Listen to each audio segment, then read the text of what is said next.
Christ is in our midst. He is and ever shall be.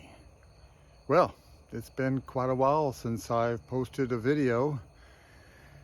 Hope everything's been going well in y'all's lives. Things have been progressing here.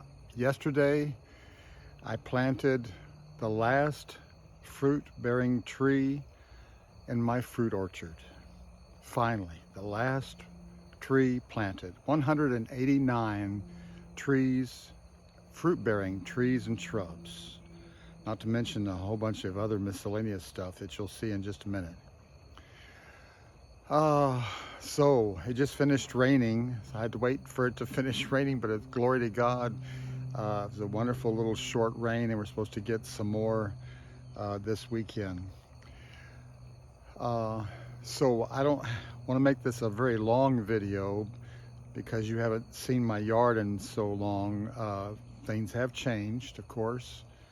This is towards the middle or late October of 25. So some things have done well. I've lost a few things. I've lost a few fruit trees from the beginning planting, but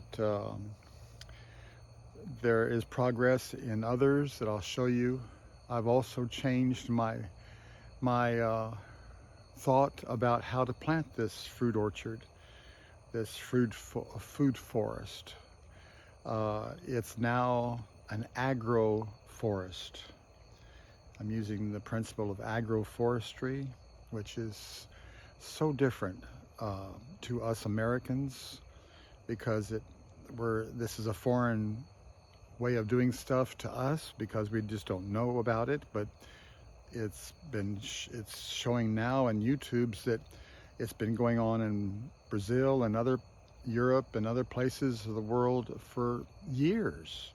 They've been using this system of growing their fruit trees in an agroforest manner. And the difference is everything is in a line, and you'll see that.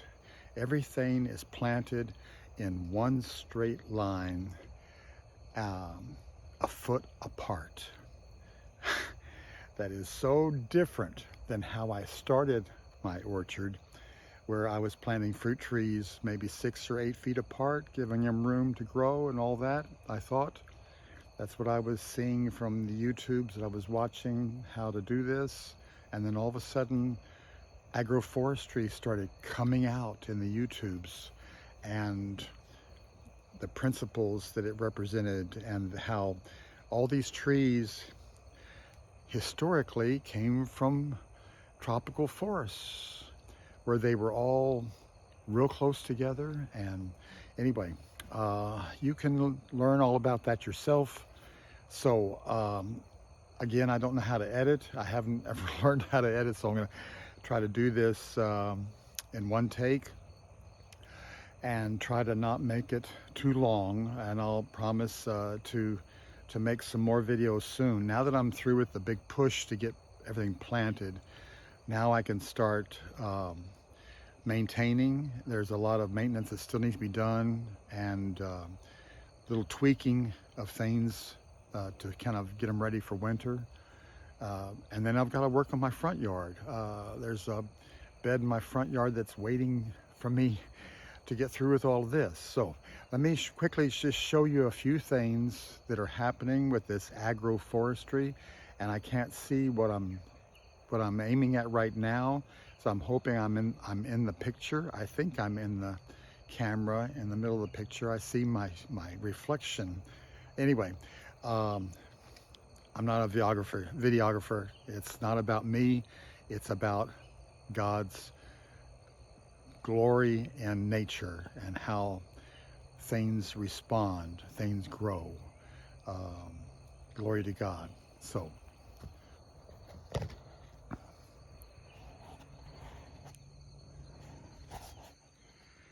okay, now I need it to focus. Come on, focus. It's not focusing.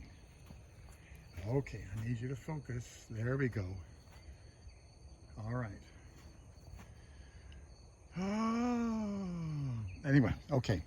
So we're just gonna go on. It looks like it's not in focus. It looks all blurred and I don't know why, and I don't know how to fix that. I hope that doesn't stay true the whole video. Here's the first bed, and notice how everything's in a row. Everything's lined up. If you come over here at the end, everything's lined up in one line, and they are all planted a foot apart. There's a canna lily for chop and drop. There's a mulberry. There's another canna lily. There's a citrus. There is a blackberry that hopefully will come back. There's a fig. There's another blackberry. There is another citrus. I know they look awfully yellow, but they are alive. They're putting out new growth, and they're starting to green up. They've been in pots for over a year waiting for this chance to get in the ground. There's another canna. There's a mulberry. There's another canna. There's another citrus. In fact, this is a calamondin, something like that. Another blackberry in there, and you see the new growth, and then another fig on the end here, and then another blackberry that's down at the end. This was a volunteer chase tree. A volunteer chase tree. I don't know if you can see it or not. I'm so worried about this blur. I don't understand what it's going to take to get my camera. Oh, I just changed settings to half. Okay, that it likes it better. That it likes that much better. Okay, all right. I'm still learning about my camera, my phone. This was a volunteer chase tree, and I had to kind of tie it together to keep it from getting broken, because remember, there was a big pile here. I'm getting distracted, I know. I'm getting off topic. There was a big pile of brush here, limbs and vines and things that Rhinell and I last year cut down off this property back here and out of the trees. We cut a lot of wild grapevines out of the trees. They were choking the trees. I know some people think they should be there, but I disagree. They were choking my oak trees out, and I don't. So I cut all that out. And anyway, look, it's gone. I used it as kindling. I used it as twigs. You'll see in a minute. And the logs all got sawed up and used. But this was a volunteer chase tree. And it's just right there. That's the base of it right there. It's been so abused and so uprooted, but it's still alive and still there, still growing. And it has bloomed several times, and I've taken seeds off of it. I'm starting to get into seed saving. Okay, here, let's go back to the agroforestry. Here's a second bed. Again, there's a blackberry, there's a fig, there is a citrus, a canna, a mulberry, a canna. You see the pattern: a citrus, a blackberry, a fig, a blackberry, a citrus, a weed, cannas, another mulberry that's under the weight of all the rain we just had, and another canna on the end. So that's the idea of the agroforestry. Now, before I put the mulch and twigs, and you'll see in a minute what I did to build this up, I put down a whole bunch of seeds. You put down a seed, what they call seed bombs. You put down seeds of different things, and then they will come up naturally whenever they want to. In between the beds, those beds, you'll see this strip right here. Sorry, I'm going so fast. This is Mexican sunflowers, and I have both sown the Mexican sunflower on this bed. I've sown the seeds, and also I took a plant up from the front bed that I'll show you in a minute or later on, and I cut it into cuttings. And there is a cutting right there of Mexican sunflower, and it's putting out growth. It's gonna root, and isn't that wonderful? Glory to God! A cutting from Mexican sunflower, and that's how it's propagated. That's also by seed, but by cuttings also. So I've got cuttings every 2 feet down here, as well as the seeds. So one way or the other, we're going to get some Mexican sunflowers, and they will be the chop and drop. They will be the vegetative part. I can't remember the terminology, but the micro, the mass stuff, biomass. And so it's going to grow up, and I'll keep chopping it and put those cuttings on the beds themselves, and then it will weed out. It will shade all this other stuff and keep it from being weedy. Okay, here's the next bed, and on this one, now we have bananas. Yes, bananas. And so we have a blackberry, a banana. I have to make sure I don't step on the Mexican sunflowers. Another citrus, a canna. There is a persimmon, canna. There is a peach. There's another banana. There is blackberries on those bananas on both sides. There is a plum. There is a canna that's getting ready to bloom, and so I need to chop that off. I don't want it to be blooming. I want it to send its energy into the roots. There is another persimmon, a canna. There's a peach.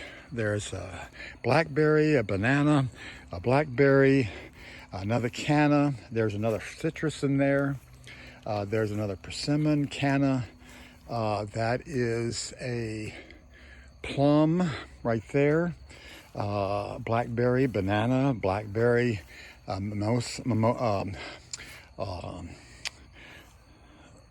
mulberry. It's good for my mind to keep it active and remember these names. Blackberry, and look at the growth. Look at the growth on that blackberry. That's okay. It's liking it, and of course the mulberries are just loving it. And then a banana, and then another fig on the end of that one. And I got some figs. Don't know if they're going to ripen or not, but I got them. Okay, then. So anyway, that goes on and on. There's about 1, 2, 3, 4, 5, 6, 7, 8.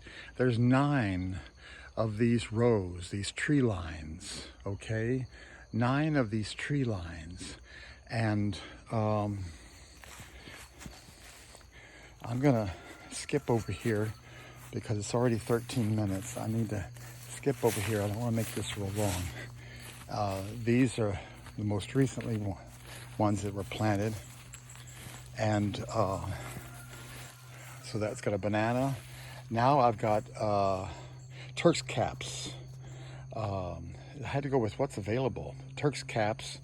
Then that's a Barbados cherry. The Barbados cherries are in this last row here. There's another Turk's cap. That's lemongrass. There's a peach tree. Lemongrass. Turk's cap banana. Turk's cap lemongrass. That is a pear that the ants have stripped. I have ants that strip all my trees. I don't know why, but I've decided not to fight them. It's just nature. I'm gonna see what happens, but I can't seem to. And I've already cut this lemongrass back. So it was cut back to here. And so this is growth of just one week. I'm not kidding. 1 week's growth of this lemongrass. It loves it. That Turk's cap, banana, Turk's cap, lemongrass, that's a peach. Here again, it's been stripped of all of its leaves by the ants. Lemongrass, Turk's cap, Barbados cherry, another banana, more Turk's caps, another Barbados cherry. And one of these Barbados cherries came with 2 little fruits, and they were delicious. Gave me an idea of what it tastes like, because I never had a Barbados cherries before. This is a pear that's trying to come back from being stripped by the ants. Another Barbados cherry and banana. And this is Barbados cherry. Isn't that beautiful? It's blooming. It's blooming. Isn't that pretty? Isn't that pretty? Barbados cherry. Look at those, look at that cluster of blooms there. Barbados cherry. And it's blooming. Glory to God. Glory to God. Glory to God. It's just gorgeous. Lemongrass. This is another pear. Another Barbados cherry. And all the way down here. And look at this new growth. Maybe I shouldn't be in the sun. I don't know. But all this from here up is all new growth. This is all new growth. It's loving it. It's loving it. It's loving it. Another pear on the end that got stripped by ants. Okay, so here again, they're all planted in a row. This is a whole different idea. And then you plant seeds. Maybe I should be over here. Come on, got to finish this up. Then you plant seeds of different kinds down in here. Now I chose to use seeds from plants that will have flowers for pollinators. And so that I sprinkled all the seeds in there, plus I planted sprinkled mimosa seeds because I'm growing my own mimosas, and they've provided me seeds to spread everywhere. And then you put the logs on the sides that you had cut off all these trees and everything that you cleared, and then you have twigs. And the next thing I have to do on this bed here that I haven't is to put just a little bit of wood chips. A little bit of wood chips on the top, and that gives it kind of the beginning of this forest floor idea. And then all these paths in here will be eventually covered with wood chips. Oh, well, I'm going to end this now. That's not near everything, but it's to give you an idea of what has been happening here and what I've been doing, and the planting of all these rows, these 9 beds, all in a line. And for my agroforestry. So I can't help but show the Lelands. The Lelands are twice the size they used to be. They've grown twice the size. Glory to God. And next year they should just bounce just really high. Okay, there's so much more to show you, but I need to stop it now. So,